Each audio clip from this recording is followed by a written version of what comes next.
أعوذ بالله من الشيطان الرجيم.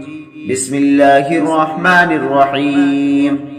لا أقسم بيوم القيامة ولا أقسم بالنفس اللوامة.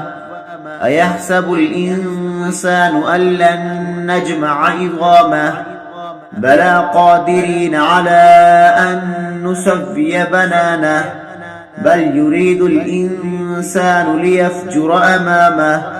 يسأل أيان يوم القيامة فإذا برق البصر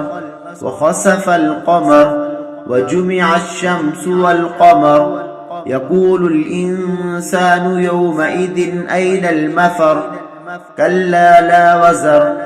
إلى ربك يومئذ المستقر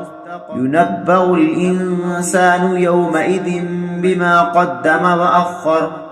بل الإنسان على نفسه بصيرا ولو ألقى معاذيرا لا تحرك به لسانك لتعجل به إن علينا جمعه وقرآنه فإذا قرأناه فاتبع قرآنه ثم إن علينا بيانه كلا بل تحبون العاجلة وتذرون الآخرة وجوه يومئذ ناظرة إلى ربها ناذرة ووجوه يومئذ باسرة تظن أن يفعل بها فاقرة كلا إذا بلغت التراقي وقيل من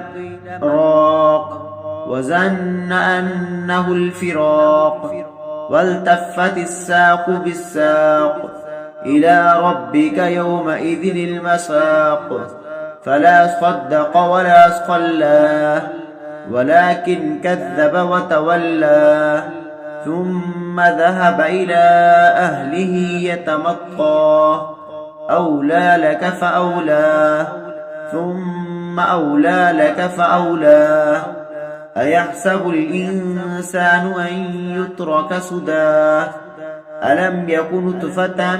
من مني يمنى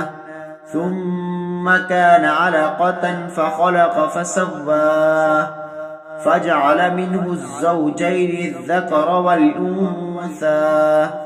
أليس ذلك بقادر على أن يحيي الموتى صدق الله العظيم.